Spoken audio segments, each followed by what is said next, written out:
Hello.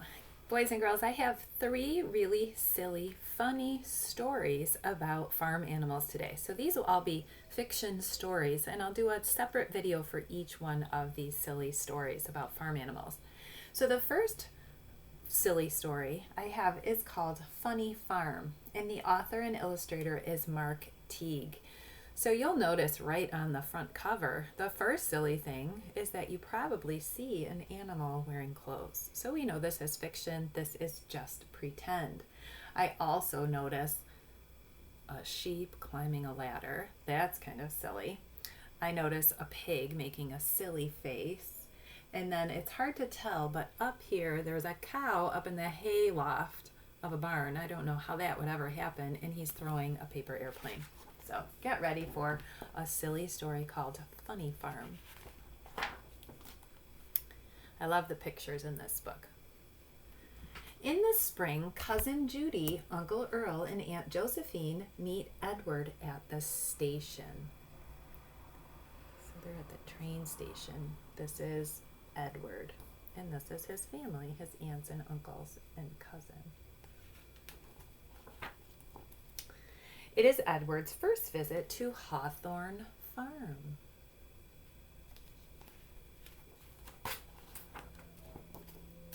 In the morning, everyone gets up early. So look at the sheep are brushing their teeth and washing their face. Pigs are wiping the sleep from their eyes. And there's Edward. It looks like he's heading to the barn for something. Now, I think Edward's not from the country. Uncle Earl shows Edward how to milk the cow. So there's Uncle Earl. Got to get up early to get those cows. They've been waiting to get milked.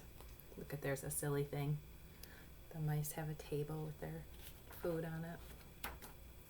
Judy helps Edward feed the pigs.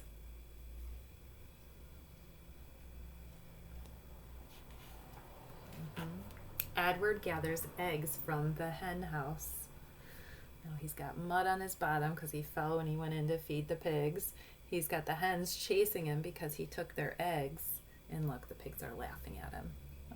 Think about how Edward might be feeling right now.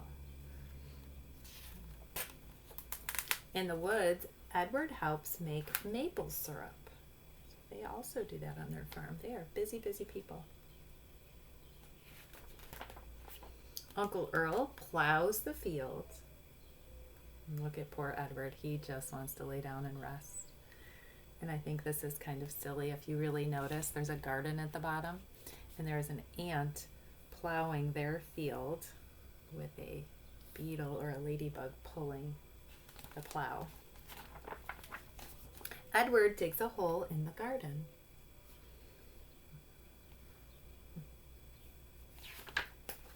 When it rains, Edward goes inside. He looks like he might be relieved to sit down and relax a little bit, but the pigs are pretty happy. Judy teaches Edward how to knit. So maybe they're not just relaxing on the farm when it's raining outside. They're using the wool from the sheep to make something. Edward and Judy go outside to tend to the sheep. So tend means to take care of them. Before supper, Edward paints the barn. Holy moly, what a big job. Edward is very hungry at dinner time. Look at all of that. He worked up a big appetite from all that hard farm work. Edward and Judy have fun at a barn dance. Look at the silly things that animals are doing. At bedtime, it is bedtime at Hawthorne Farm. So that is the end of that silly, silly story. But I think Edward learned a lot about farm life. Farm life, there is a lot of work. If you are a farmer, you would be taking care of all of those farm animals and doing those jobs. So Edward got a chance to travel from where he lives in the city out to the country to see what it's like to live on a farm. And that was the book Funny Farm. I hope you liked it.